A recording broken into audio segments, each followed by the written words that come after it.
This is a new show that we're doing that I think is very important that I just thought of outside. Blah, blah, blah, blah, blah. This is my wrestling story. This is my wrestling story. But not mine. We'll do ours later. I couldn't think of a better place to start than with our own Kevin Pierce, who has had a fucking dope-ass career so far. Fucking go, man.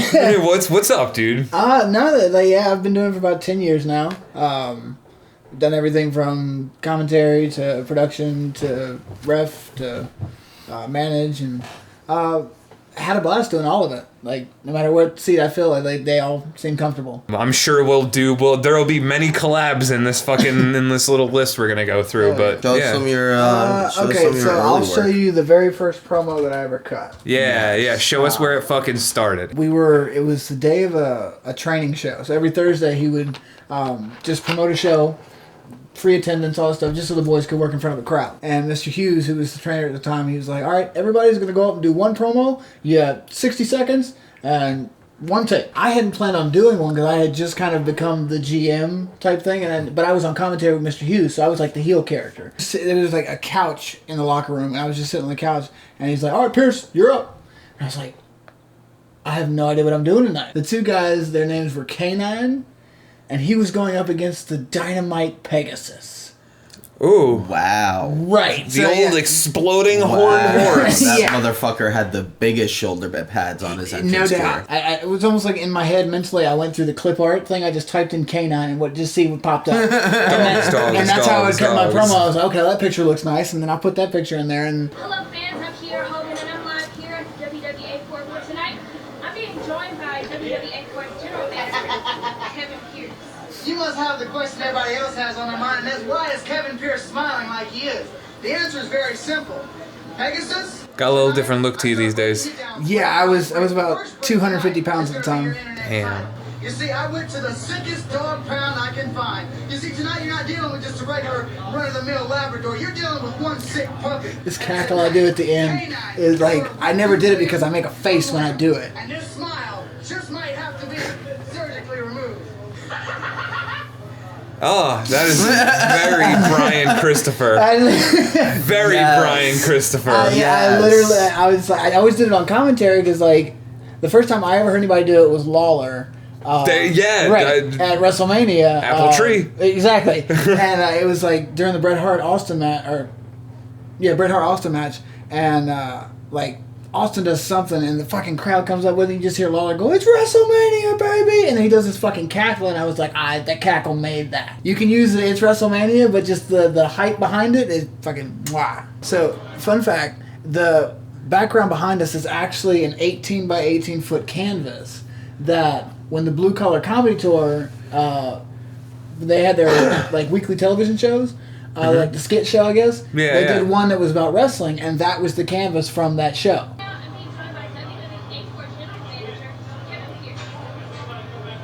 I guarantee there was nothing on those pieces of paper.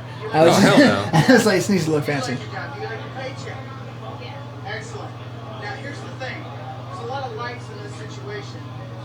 But what I really like is what happened to Pegasus last week. You see, Pegasus was brought down to reality. And reality is a safe place for you to beat Pegasus. And this professional wrestling game is kind of like a game of chess. You make your move, and then you make the other guy make the wrong move. And that's what happened last week. So now, I'm done with Pegasus. He's going to break down from within, and it's going to be all over. The world title is going to be off of him in a matter of weeks. So now I'm going to focus on business. I'm going to focus on signing your paycheck. I might even sign Hughes' paycheck. But you know what? It's time to get down to business.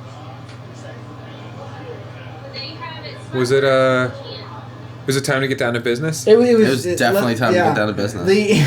There was no sitting in the car thinking about it, like none of that shit. It's really good for doing that shit, though. Honestly, I find you get the best performances out of people when you don't give them time to overthink it. Right. And I was always a Bischoff mark, so like I would like as soon as he named me the GM, I was like, oh, let's go. Like, okay, I wanted that spot because like when I didn't know WWE was a thing until 2002. Oh, no kidding. Like, I was in such a sheltered household, especially when it came to the television, that, like, we knew WCW. And then when they were no longer on the air, we're like, okay, like, well, let's move on, I guess. And I flipped through the channels one night, and I see the NWO, and I'm like, this is when they had come back to Raw. Oh, this is a shit. brand that I recognize. What is all this other shit? And like, I literally just like went as far back with that with WWE, WWF at the time, as I can find on video. Hell yeah. The first WrestleMania that I ever saw was on a VHS. I bought it at an FYE in a mall, and it was WrestleMania 12. Oh, damn. And, Okay. like, that was probably one of my favorite WrestleManias today, just because of that fact. But Right on. like Goldust and Piper, like the main event was fucking dope. Because I had such a limited collection of video material, Yeah. I just watched them over constantly. Like, I'd go to sleep to them. I'd put the DVD player on repeat. Fuck like, yeah. To this day, it's why I know, and I'll probably never be able to forget it. The attendance for WrestleMania 17 was 67,925. Why you've heard the it a fuck? million Because times. I've heard Paul It's in Heyman there. say that It's over fucking- and over it's and just over. fucking in there. Right. Like the first Hell in a Cell was 21,151. Why the fuck do I know that? Like, it's the most That's useless amazing. knowledge. Like, but I fucking get it. I only had it happen one time where I mentioned that in a locker room and somebody's like, bullshit. Fuck. Fuck. I like molecularly broke down all the characters and everything and like where they stood. So like when Foley got thrown off top of the Hell in a Cell by Taker, when they cut to the wide shot, one of my favorite things to watch is if you look at the very bottom corner, when they cut to the wide shot, Foley hits the table, you see Howard Finkel stand up and just throw his hands over his face.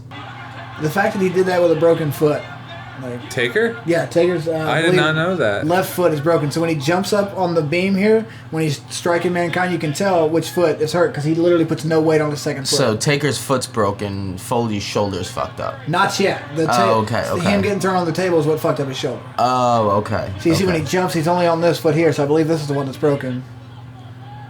That's fucked.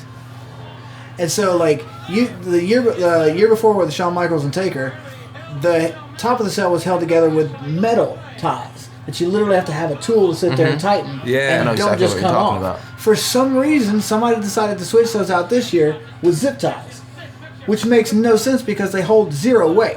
Yeah. Oh, yeah, you can fucking see him. Yeah, at one point, like, they stepped. Yeah, you need about 1,000 of them to fucking do anything. Exactly. And so there's a picture of Mark Heaton and somebody else on top of that cell that day working on shit. And I'm thinking to myself, okay, they didn't test the weight properly because those referees and, TV personnel aren't going to weigh the same as a Mankind or a Foley. So somebody their weight needs to be up there tested. Yeah, see, Yeah, fucking they're zip popping. ties. What the fuck? Right, so Taker knew to just stand on the beams because it's his best bet. Foley was smart. He threw the chair down to distribute the weight snowshoes style. Right? Mm-hmm. Go for it. Right there, Howard Finkel. Oh, yeah, there, Yeah. And that table Wow. exploded. Yeah. So did he. Right. There's so many compilations on YouTube, and they have ones that's just strictly announce table bumps. And like what I would do is I would watch one and then freeze frame it and just like start staring at the different things, trying to figure out that's how I figured out how the whole table works itself as far as how it's built. It's fucking crazy. Like when I actually stood next to one when I went to the PC, a lot shorter than I think. Really? And I think it's built that way so whoever's standing next to it looks bigger. That right there is D.A. Brewer, also known as Dallas Irvine now, is an NXT referee. So when they brought me in, the promoter is the other guy here. And all he heard about was like that I had a decent promo. And that was it. This is one of those places where when you go there, you know you're not going to get paid. Fair. But there weren't too many places in this area where you could get experience in or practice. So it was like that was the toss-up. A floor, like at one time there was a floor camera. We actually had a decent hard cam. It was in like this old high school gym that was just empty. Right. It's a perfect layout for wrestling. Like he had guardrails and everything. So when I first walked in, like I walked over to him and shook his hand and introduced myself. And he's like, "Nice to meet you. You're the assistant director of human resources." It's like, the fuck? Like this little like we're in the middle of fucking nowhere in Georgia. I'm like, are these people gonna know what an assistant director of human resources is? So like have you seen the bathrooms? Like they're not gonna believe. Okay, well, so I'm thinking to myself like I have to break this down to like a very simple level to where like it's all about tone. Like when I get really angry, I get that JR fucking gurgle. Yeah. At times when I say certain words, anytime that the GM would make a decision, I would be the first one to be like, "Hey, that's cool, but this is why you can't do it." Yeah. And I would just shut everything down. And so I think we were building to the blow-off show, which was their July show. It was the biggest show that they did every year. I believe this is one of the promos leading up to it for another match because I was the GM, so they kind of like sewed me into everybody's thing. He hands me the mic, or I snatched the mic out of his hand. It was one of those wireless that had the twist-on gimmick. And apparently he had been holding it in such a way that it was slowly unscrewing itself. So when I snatched it out of his hand... You just got the bottom sleeve? So it all came in my hand, but then the bottom sleeve falls out. And you actually see me, like, pick it up and, like, I'm sitting there talking, like, look here, motherfucker. Like, as I'm fucking putting the mic back together. Oh, that's so good. I totally forgot about this one. Oh, it was in his hand. Didn't that ring was so stiff because it never moved. That ring sat in there for like 10 years, probably. Did they ever loosen the ropes? Brother throws a super kick at Brewer, and his foot hits the mic hits Brewer, and the mic just fucking disintegrates in the ring. Oh, no. Oh, yeah, it did. And you're like, well, I wasn't involved in that bit. Bye. That hesitation was me forgetting the fucking line. Because, like, so when I got to the building, the promoter, or the booker, would write out the promos, word for word, on the board. Oh, and, God. like, the first time I tried it, and I just butchered the whole promo. And I finally had to tell, I was like, look, like, I appreciate the effort you're putting into writing this down. I was like, but I need bullet points. Tell me where you need me to go, and I'll say it the way I would say it. Yeah. Because you're writing it the way you would say it, and I'm not you. And I can't sound like you. But I can sound like me. So if you just tell, like, hey, tonight we need you to do this, because next week this is happening. Boom, I got you. Let's go. But don't overcomplicate it. Yeah. So this is it, yeah. Jesus. Boots and cats and boots.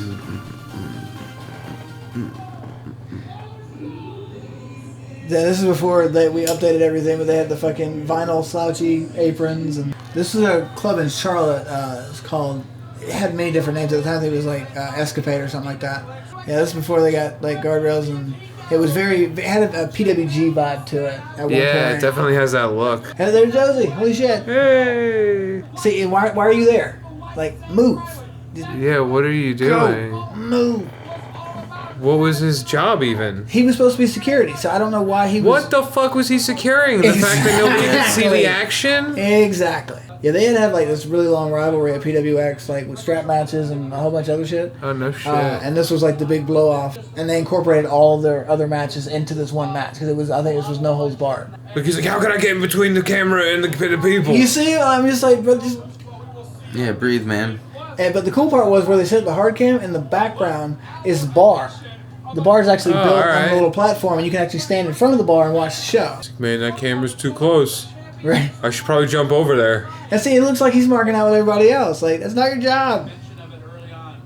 Nobody moved closer to them, dude. Right. I think I've only been reffing for like less than a year at this point. Oh, no shit. Yeah. Skylar puts a hole in the drywall here in a second. And like, I can only imagine how terrible that felt. Because it went in, but then it stuck. Right here. Boom. Oh. And it just stuck. Because it's only like maybe 2 inches thick. Yeah. They used a table and chairs and thumbtacks in this one. And the bag that they put the thumbtacks in was a WrestleCade bag. From like one of the original WrestleCades. That's funny as shit. It was so funny because everybody thought that, they had that rivalry going on between Brian and which was non-existent. Yeah, see, I used to tape my hand back then. That kind of was my gimmick. Not obviously other referees did it, but like I was like consistently doing it for every single show. It was always black. And then when I was trying to get to higher ranks, I was like, hey, you might want to knock that off. You gotta look like everybody else. So I quit taping my hand. But I'm just like, fuck it, I may bring that back. Yeah, the ending shot of this match, like when the crowd came up and everything for the finish, that ended up being the end shot that was blurred in the back of every commercial whenever they would announce a new show. And I believe everything was live cut for the most part. Like they never really went back in post and changed anything. They just kind of took it as it was. It's a cardinal sin. Right? The commentary was sitting in this little fucking back area booth back there. And they had one on either side of the stage. So it was like the VIP section whenever the concerts would happen. Okay. Because it's like right off the stage. Okay. And the hanging speakers are like right next to you. Yeah, the only thing I didn't like was this little silk deal that they did. That was kind of, and they had movers during the concert, so it would make sense then. But like for ours, when you went to that shot, it just looked weird. Blah blah So okay, blah blah. this is where he rips my fucking pants. So he's going after my belt, and then he snatches it. It just ripped my shit open. So you see me, I'm like, it's still zipped. It's still zipped. What the fuck? So I like.